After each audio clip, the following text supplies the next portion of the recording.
சதுரங்க பிரியர்கள் அனைவருக்கும் வணக்கம். இன்றைக்கி நம்ம பார்க்க போகிற வீடியோவில் குகேஷ்க்கும் நம்ம கரண்ட் வேர்ல்ட் சாம்பியனான டிங் லிரனுக்கும் நடந்த ஒரு ஆட்டத்தை பார்க்கலாம். இந்த ஆட்டம் வந்து பார்த்திங்கன்னா இந்த free style chess code challenge அப்படிங்கிற டோர்னமெண்ட்லேருந்து நம்ம வந்து பார்க்குறோம். நம்ம ஏற்கனவே சொன்னது மாதிரி இது நார்மலான ஒரு செஸ் கிடையாது. இது வந்து நம்ம ஃபிஷர் ரேண்டம் சொல்லக்கூடிய செஸ் 960 அப்படிங்கிற ஒரு டிஃப்ரெண்ட்டான வேரியண்ட்டான ஒரு செஸ்ஸு. ஸோ இப்போ வந்து இந்த கேமை வந்து பார்க்கலாம். அதுக்கு முன்னாடி ஒரு சின்ன ரெக்வஸ்ட் என்ன அப்படின்னா, நம்ம சேனல் நீங்கள் முறையாக பார்த்துட்ருக்கீங்க அப்படின்னா நம்ம சேனலை சப்ஸ்கிரைப் பண்ணி வச்சுக்கோங்க. மறக்காமல் மற்றவங்களுக்கு ஷேர் பண்ணுங்கள். ரெண்டாவது, நம்ம ஞாயிற்றுக்கிழமை நடக்கக்கூடிய கிளப் டோர்னமெண்ட்டில் நீங்கள் பங்கேற்கணும் அப்படின்னா இப்போ வரப்போகிற ஞாயிற்றுக்கிழமையும் வந்து பார்த்திங்கன்னா நமக்கு கிளப் டோர்னமெண்ட் வந்து பார்த்திங்கன்னா ஹோஸ்ட் பண்ண போகிறோம். ஆஸ் யூஷுவல் 9:45க்கு நீங்கள் வர்றதுனா வந்துடலாம். ஸோ என்ட்ரி ஃபீ வந்து பார்த்திங்கனாக்கா ₹200. இப்போது இவ்வளோ நாளாக வந்து பார்த்திங்கன்னா உங்களுக்கு ப்ரைஸ் வந்து பார்த்திங்கன்னா உங்களுக்கு டாப் 1 பிளேயருக்கு மட்டும் நம்ம வந்து ப்ரைஸ் கொடுத்துருந்தோம். இப்போது டாப் 3 பிளேயர்ஸ்க்கு வந்து நம்ம ப்ரைஸ் கொடுக்க போகிறோம். ஸோ இன்கேஸ் நீங்கள் இன்ட்ரெஸ்டாக இருந்தீங்க அப்படின்னு சொன்னாக்கா நீங்களும் வந்து கலந்துக்கலாம். வித் ஒயிட் பீசஸ் குகேஷ் வந்து பார்த்திங்கன்னா கேம் வந்து C4 வந்து ஓப்பன் பண்ணுறாரு. பிளாக் வந்து அதாவது டிங் லிரன் வந்து G6 வந்து ஓப்பன் பண்ணுறாரு. ஏன்னா நமக்கு இங்கே ஓப்பனிங் தேரியோ எதுவுமே கிடையாது.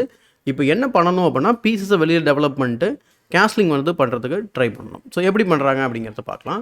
G3, pawn to C5, knight Gf3, D6 and then pawn to D3, F5 விளையாடுறாரு டிங் லிரன். அதுக்கப்புறம் knight to C2, knight F7 வச்சு இந்த உடனே இங்கே வந்து கேன்சல் பண்ணிடுறாரு. ஸோ கேன்சல் பண்ணதுக்கப்புறம் நைட்டை வந்து அவரும் F6 கொண்டு வந்து டெவலப்மெண்ட் பண்ணுறாரு. So B4. ஸோ இந்த பொசிஷனில் வந்து பார்த்திங்கன்னா B4 ரொம்பவே ஸ்ட்ராங்கான மூவாக இருக்குது. ஸோ அதுக்கான காரணம் என்ன அப்படின்னா இவருடைய என்ன சொல்கிறதில்ல டாஸ் ஸ்கொயரில் வந்து பார்த்திங்கன்னா அவர் வந்து அட்டாக் பண்ணலாம் அப்படிங்கிற ஒரு ஸ்ட்ராட்டஜி வந்து ஃபார்ம் பண்ணுறாரு. எக்ஸாம்பிள் அவர் வந்து கேப்சர் பண்ணதுக்கப்புறம் அவர் என்ன பண்ணுறாருனா குயின் டெக்ஸ் B4, குயினும் ஆக்டிவேட் ஆகிடுது. இப்போ இங்கே இருக்கக்கூடிய ஒரு சின்ன ஒரு விஷயம் என்ன அப்படின்னா, இது எங்கே இந்த மாதிரி ஒரு டயகனல் வந்து ஓப்பன் பண்ணியிருக்கோம், எதாவது பிரச்சனை வருமா அப்படின்னு சொல்லிட்டு. ஆக்சுவலாக குகேஷோட பிளானே வந்து பார்த்திங்கன்னா இந்த கேமில் அந்த டாஸ் ஸ்கொயர் பிஷப்பை வந்து எடுத்துகிட்டு ரூக்கை கொடுத்துட்டு தான் விளையாடுறதுக்கு முயற்சி பண்ணுவார். எப்படின்னு சொல்லி பாருங்கள். So bishop to B2 cancel பண்ணிடுறாரு டிங் லிரன். அதுக்கப்புறம் knight to E3. So knight E3க்கு அப்புறம் bishop to D7. So bishop D7க்கு அப்புறம் பிஷப் இன்ட்டு F6, அதுக்கப்புறம் பிஷப் இன்ட்டு F6. இதுதான் வந்து ரொம்ப ஆச்சரியமான ஒரு விஷயம். ஏன்னா பிஷப்பை கொடுத்துட்டு இந்த மாதிரி திரும்ப knight to D5 விளையாடுறது இது ரொம்ப என்ன சொல்கிறது வந்து உங்களுக்கு இது மாதிரி எவ்வளோ பேர் பண்ணுவாங்க அப்படிங்கிறது நமக்கு உண்மையாகவே தெரியாது. ஏன்னா வந்து டாஸ் ஸ்கொயர் பிஷப்பை வந்து பார்த்திங்கன்னா கொடுத்துட்றாரு. அட் த சேம் டைம் வந்து பார்த்திங்கன்னா அவர் ரூக்கையும் வந்து கொடுக்குறாரு. இப்போ என்னென்னா 2 பேரோட டாஸ் ஸ்கொயர் பிஷப்பும் இருக்க வேண்டாம், நான் உன்னை டாஸ் ஸ்கொயரில் வந்து நான் அட்டாக் பண்ண போகிறேன் அப்படிங்கிறது தான். அவரோட குயின் அண்ட் ரூக் வந்து பார்த்திங்கன்னா கொஞ்சம் வந்து ஆக்டிவேட் ஆகாமல் இருக்குது. ஆனால் குகேஷ்க்கு ஆல்மோஸ்ட் எல்லா பீஸும் ஆக்டிவேட் ஆகிடுச்சு. ரூக்கை கூட கனெக்ட் பண்ணிட்டார். ஸோ எப்படி நடக்குது அப்படிங்கிறத பார்க்கலாம். ஸோ பிஷப் இன்ட்டு A1 விளையானதுக்கப்புறம் இந்த இன்பிட்வீன் மூவ் ஆன knight x E7 செக் வந்து இன்சர்ட் பண்ணுறாரு. அதுக்கப்புறம் கிங் G7 வந்ததுக்கப்புறம் ரூக் இன்ட்டு A1 விளையாடுறாரு. ஸோ knight to E5க்கு அப்புறம் வந்து பார்த்திங்கன்னா குயின் C3 விளையாடி நைட்டை பின் பண்ணுறாரு. பின் பண்ணினதுக்கப்புறம் ரூக் E8 போட்டு நம்மளுடைய நைட்டை வந்து அட்டாக் பண்ணுறாரு. knight to D5. So knight to D4, queen to D8, அதுக்கப்புறம் வந்து பார்த்திங்கன்னா knight to D4. So king F7 வந்து விளையாடுறாரு. கிங் F7க்கு அப்புறம் இங்கே ரூக் B1 வந்து விளையாடுறாரு. அதுக்கப்புறம் rook to B8. So just வந்து பார்த்திங்கன்னா அவர் அட்டாக் பண்ணுறாரு, இவர் டிஃபெண்ட் பண்ணுறாரு. குயின் A3 போயிட்டு அந்த D6ல் இருக்கக்கூடிய பான் மேலே ஒரு ப்ரெஷர், அடுத்து A7ல் இருக்கக்கூடிய பான் மேலே ஒரு ப்ரெஷர். இது ரெண்டுத்தையும் பாதுகாக்க முடியுமா கேட்டிங்கன்னா முடியாது. ஸோ அவர் வந்து பிஷப் டு C6 வந்து ட்ரை பண்ணுறாரு. ஸோ குயின் வந்து டிஃபெண்ட் பண்ணால் அட் த சேம் டைம் பிஷப்பை கொஞ்சம் ஆக்டிவேட் ஆகி இந்த ஸ்ட்ராங்காக இருக்கக்கூடிய லைட் ஸ்கொயர் பிஷப் வந்து பார்த்திங்கன்னா பார்த்துக்கிட்டு இருக்கு. ஸோ அடுத்து H3 வந்து விளையாடுறாரு, ஜஸ்ட் வெயிட் பண்ணுறாரு. இந்த பொசிஷனில் வந்து நீங்கள் ஒரு இன்ட்ரெஸ்டிங்கான ஒரு வேரியேஷன் என்னவாக இருக்கும் அப்படின்னா, அப்போ நம்ம டபுள் அட்டாக் பண்ணோம், அப்போ ஏங்க இதை வெட்டலை அப்படின்னு. இதை வெட்டலாம் கொஞ்சம் ரிஸ்கியாக இருக்கும். என்னென்னா குயின் டெக்ஸ் A1க்கு அப்புறம் ரூக் A8 வரும். இப்போ நீங்கள் சாதாரணமாக நீங்கள் வந்து குயினை வந்து பின்னாடி ட்ரா பண்ணுறீங்க அப்படின்னா இதனால நமக்கு எந்த ஒரு பெரிய பயனுமே கிடையாது. இன்ஃபேக்ட் பிளாக் வந்து பார்த்திங்கன்னா கொஞ்சம் நியூட்ரலைஸ் பண்ணுறது மட்டும் இல்லாமல் பீசஸும் வந்து கொஞ்சம் ஆக்டிவேட் ஆகிடுது. ஸோ அந்த காரணத்தினால இந்த பொசிஷனில் வந்து நீங்கள் ஒரு இம்பேலன்ஸை க்ரியேட் பண்ணணும். ஸோ குயினை வந்து நீங்கள் சாக்ரிஃபைஸ் பண்ணியும் விளையாடலாம். So but rook into B7 விளையாடலாம். இதான் ரொம்ப ஸ்ட்ராங்கஸ்ட் மூவ். ஸோ பிஷப்பால் வெட்டினதுக்கப்புறம் குயின் இன்ட்டு B7 செக்கு கொடுக்க முடியும். நீங்கள் குயினால் பிளாக் பண்ணதுக்கப்புறம் நம்ம என்ன பண்ணலாம் அப்படின்னா knight to C7 போயிட்டு ஃபோர்க் பண்ண முடியும். இப்போ நீங்கள் திரும்ப ரூக்கை எடுத்து குயினை அட்டாக் பண்ணுவீங்க. அதுக்கப்புறம் குயின் வந்து செக்கு கொடுத்து அதுக்கப்புறம் எஸ்கேப் ஆகிடலாம். உங்களுக்கு தேவைப்பட்ட அந்த நைட்டை வச்சு E8ல் வெட்டிக்கலாம். ஸோ ஆலினால் வந்து பார்த்திங்கன்னா இந்த பொசிஷன் வந்து ஒயிட்டுக்கு வின்னிங் பொசிஷன் தான். அதாவது கன்வர்ஷன் பண்ணணும், கொஞ்சம் டைம் ஆகும். பட் கேமில் வந்து H3 விளையாடுறாரு, ஜஸ்ட் வெயிட் பண்ணுறாரு. கிங் டு F8க்கு அப்புறம் knight B5. ஸோ நைட் B5க்கு அப்புறம் கேப்சர் பண்ணிடுறாரு. கேப்சர் பண்ணதுக்கப்புறம் ரூக்கால வந்து பார்த்தீங்கன்னா அவர் ரீகேப்சர் பண்ணுறாரு. ஸோ ரூக் வந்து பார்த்தீங்கன்னா இம்ப்ரூவ் ஆகுது. நைட் டு C6 போகிறாரு. A7 பானை டிஃபெண்ட் பண்ணுறாரு. அப்புறம் E3க்கு அப்புறம் கிங் F7க்கு அப்புறம் queen to B2 battery form பண்ணி B7ல் ப்ரெஷர் பில்டப் பண்ணிக்கிட்டே போகிறாரு. அது மட்டும் இல்லாமல் இந்த டான் ஸ்கொயரை ஃபுல்லாக வந்து பார்த்தீங்கன்னா தன்னோட கட்டுக்குள்ளுக்கு வந்து கொண்டு வராரு. ஸோ நைட் டு E5 போயிட்டு அந்த குயினோட டயகனல் ஃபுல்லாக பிளாக் பண்ணுறாரு. பட் இந்த பொசிஷனில் வந்து அவர் என்ன செய்கிறாருன்னா நைட்டை வந்து F4 கொண்டு போகிறாரு.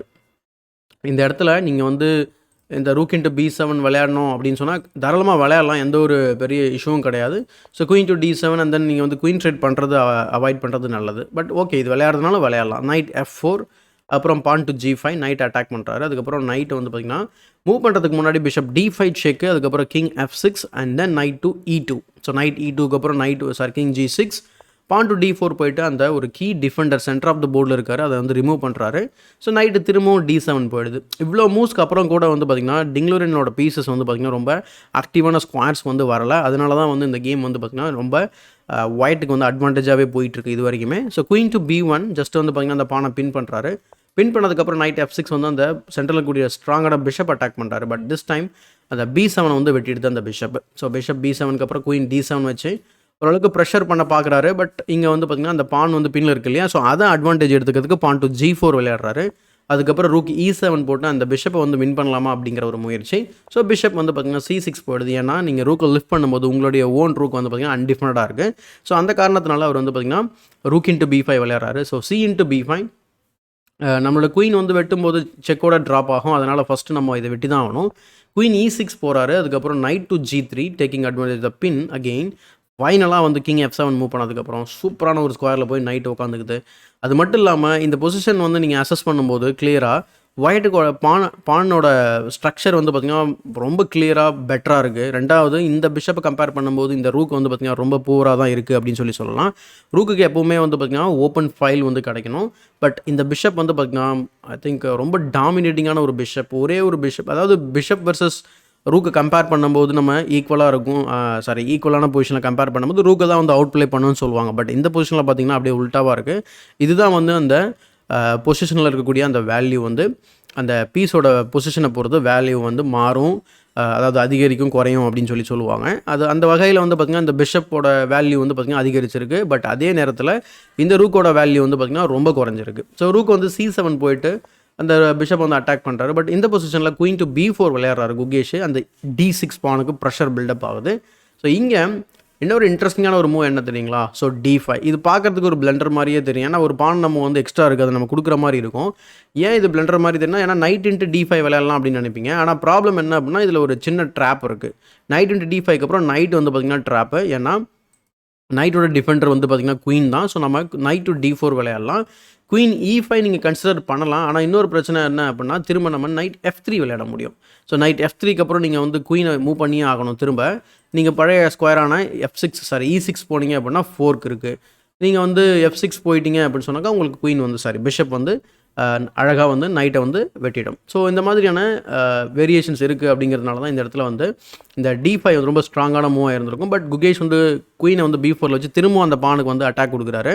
பட் இந்த பொசிஷனில் வந்து பான் டு D5 வந்து விளையாடுறாரு டிங்லரன். ஸோ அவரே வந்து D5 விளையாடுறாரு. இப்போ என்ன பண்ணுவேன் அப்படிங்கிற மாதிரி. இதுக்கப்புறம் அவர் என்ன செய்கிறாரு அப்படின்னா இந்த பீஸோட பொசிஷன்ஸ் எல்லாமே வச்சு பார்த்தீங்க அப்படின்னு சொன்னாக்கா உங்களுக்கு ரொம்ப டாமினேட்டிங்கான ஒரு பொசிஷன் இது ஆக்சுவலாக. ஓகேங்களா?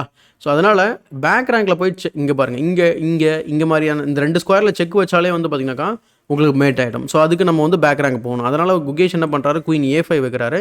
குயின் A5 வைக்கிறது மட்டும் இல்லாமல் அந்த ரூக் வந்து ஆக்சுவலாக ட்ராப் ஆகிடுது. ஸோ ஃபைனலாக என்ன சொல்கிறது, கடைசி வரைக்குமே அந்த ரூக் வந்து உங்களுக்கு கேமுக்குள்ளே வந்து சரியாக இன்வால்வ் ஆகவே முடியல. இப்போ வந்து குயின் A5 வச்ச உடனே வந்து பார்த்திங்கன்னா ரூக் வந்து கம்ப்ளீட் ட்ராப் ஆகிடுது. ஏன்னா இப்போ நீங்கள் நினைக்கலாம், ஓகே பேக் ரேங்க்குக்கு போகலாமே, இது இன்னும் அவ்வளோ பெரிய விஷயம் கிடையாது, குயினால் டிஃபெண்ட் பண்ணலாமே அப்படின்னு சொல்லிட்டு இந்த 2 வேரியேஷன் அல்லது 3-4 வேரியேஷன் பார்க்கலாம். ரொம்ப சுவாரஸ்யமாக இருக்கும் எல்லாமே. ஸோ கம்ப்யூட்டர் ரெக்கமெண்ட் பண்ணக்கூடிய மூவ் வந்து பார்த்திங்கன்னா ரூக்கை வந்து D7 வச்சுடுங்க அப்படிங்கிற மாதிரி சொல்லுது. நீங்கள் சப்போஸ் ரூக்கை பேக் ரேங்கில் வச்சா என்னங்க பிரச்சனை அப்படின்னா சிம்பிளாக குயின் இன்ட்டு A7 வந்து செக்கோட வரும். நீங்கள் வந்து கிங்கை மூவ் பண்ணிங்க அப்படின்னு சொன்னாக்கா உங்களுக்கு வந்து செக்மேட்டு, அல்லது நீங்கள் வந்து ரூக்கால் அல்லது வந்து பார்த்திங்கனாக்கா நைட்டால் அல்லது குயினால் இப்படி தான் நீங்கள் பிளாக் பண்ணணும். அப்படி பிளாக் பண்ணும்போது ஒவ்வொரு பீஸாக வந்து உங்களுக்கு ட்ராப் ஆகும். இதுதான் வந்து இந்த ரூக்கை வந்து நீங்கள் 7th ரேங்க்லேருந்து மூவ் பண்ணுறதுலாம் பிரச்சனை. சரி ஓகேங்க, குயினை மூவ் பண்ணலாமே அப்படின்னு நினச்சிங்கன்னா குயின் வந்து பார்த்திங்கன்னா ஒரு 4 கிங் ஸ்கொயரில் போய் உட்காருது. So knight to D6 simply wins the game again. So going back இன்னொரு இன்ட்ரெஸ்டிங்கான சாய்ஸ் என்னவாக இருக்கும் அப்படின்னா ரூக் டு E7. சரி ஓகே, ரூக்கை எடுத்துக்கோ, ஆனால் செக்மேட் பண்ணாத அப்படின்னா, இல்லை நம்ம வந்து ரூக்கெலாம் வேணாம், நம்ம வந்து செக்மேட் தான் வேணும்னு சொல்லிட்டு நம்ம இந்த மாதிரி பேக் ரேங்கில் இன்ஃபில்ட்ரேட் பண்ணி திரும்பவும் ரூக்கை ரிட்டர்ன் பண்ணுறோம். அட் த சேம் டைம் வந்து பார்த்திங்கன்னா நம்ம இந்த பக்கம் போயிட்டு செக்மேட்டும் பண்ணலாம். ஸோ இந்த மாதிரி பல வேரியேஷன்ஸ் வந்து இருக்குது. அல்லது கம்ப்யூட்டர் ரெக்கமெண்ட் பண்ணக்கூடிய D7 டேரெக்டாக விளையாடும்போது நம்ம என்ன செய்யலாம் அப்படின்னா, சிம்பிளாக வந்து நீங்கள் வெட்டிட்டு குயின் இன்ட்டு D7க்கு அப்புறம் knight H6 check, king G6 and then queen A6 இப்படி வந்து பார்த்திங்கன்னா கொஞ்சம் கன்வர்ஷனுக்குள்ளே நம்ம வந்து இறங்கலாம். ஸோ அடுத்த நைட்டு நீங்கள் F5லையும் வைக்கலாம், அல்லது வந்து பார்த்திங்கன்னா இந்த மாதிரி கவுண்டர் அட்டாக்கும் பண்ணலாம். அது நம்மளுடைய பர்சனல் ப்ரிஃபரன்ஸ் தான். பட் இந்த வேரியேஷனும் வின்னிங் வேரியேஷன் தான். ஸோ ரூக்கை கொடுத்துட்டு கொஞ்சம் கேம் வந்து டிலே பண்ணுறது. ஸோ கண்டிப்பாக இந்த குயிக் அனாலிசிஸ் வந்து உங்களுக்கு பிடிச்சிருக்குன்னு நினைக்கிறேன். அப்படி பிடிச்சிருந்தா இந்த வீடியோக்கு ஒரு லைக் போடுங்க, மறக்காமல் மற்றவங்களுக்கு ஷேர் பண்ணுங்கள். இன்னும் நம்ம சேனலை சப்ஸ்கிரைப் பண்ணல அப்படின்னா சப்ஸ்கிரைப் பண்ணிட்டு பெல் பட்டனை ப்ரெஸ் பண்ணி வச்சுக்கோங்க. உங்கள் வீட்டில் விளையாடுறதுக்கு அல்லது உங்கள் நண்பர்கள் அல்லது உங்களுடைய சொந்தக்காரங்களுக்கு இல்லை சொந்தக்காரங்களோட குழந்தைங்களுக்கு யாருக்காவது நீங்கள் செஸ் செட் வந்து வாங்கி கொடுக்கணும், இல்லை உங்களுக்கு வாங்கிக்கணும் அப்படின்னு சொல்லி கேட்டிங்கன்னா நம்மகிட்டே நீங்கள் வந்து செஸ் செட்டு வாங்கிக்கலாம். ஸோ வாட்ஸ்அப் என்னோட நம்பர் வந்து பார்த்திங்கன்னா உங்கள் ஸ்க்ரீனில் இருக்குது. உங்களோட ஆர்டரை வந்து பார்த்திங்கன்னா இன்றைக்கே ப்ளேஸ் பண்ணுங்கள். செஸ் செட் வந்து பார்த்திங்கன்னா நம்மள்ட்ட 17 இன்ச்சஸில் ஃபிடேவோட ஸ்டாண்டர்டில் ஸ்கொயர்ஸ்லாம் வந்து பார்த்திங்கன்னா பர்ஃபெக்டாக இருக்கும். உங்களுக்கு பீஸ் பிளேஸ்மெண்ட்ஸ் அண்ட் அந்த பீஸ்க்கு இடையில் இருக்கக்கூடிய டிஸ்டன்ஸ் எல்லாமே வந்து பார்த்திங்கன்னா பக்காவாக இருக்கும். ப்ளஸ் வந்து பார்த்திங்கன்னா உங்களுக்கு செஸ் கிளாக்குமே வந்து நம்ம சேல் பண்ணுறோம். ஸோ 2010 எல்லா மாடலுமே உங்களுக்கு ஆர்டர் பேசிஸில் உங்களுக்கு வந்து பார்த்திங்கன்னா நம்ம வந்து வாங்கி கொடுக்க முடியும். ஸோ அதனால் உங்களுக்கு எந்த கிளாக் வேணுனாலும் இல்லை செஸ் போர்டு பர்டிகுலராக எனக்கு எந்த போர்டு வேணும் அப்படின்னா நீங்கள் வந்து என்னோடய வாட்ஸ்அப் நம்பருக்கு நீங்கள் உங்களுடைய ஆர்டரை ப்ளேஸ் பண்ணலாம், இல்லை கால் பண்ணி கூட உங்களுக்கு நீங்கள் ஆர்டரை வந்து ப்ளேஸ் பண்ணிக்கலாம். ப்ளஸ் நம்ம சண்டே டோர்னமெண்ட்டோட ரிமைண்டர். ஸோ இன்கேஸ் நீங்கள் வந்து பக்கத்தில் சென்னையில் இருந்தீங்க அப்படின்னா கலந்துக்கிறதுக்கு முயற்சி பண்ணுங்கள். இதே மாதிரி ஒரு பயனுள்ள வீடியோவுடன் உங்களை சந்திக்கும் வரை உங்களிடமிருந்து விடைபெறுவது உங்கள் சதுரங்க சாணக்கியன்.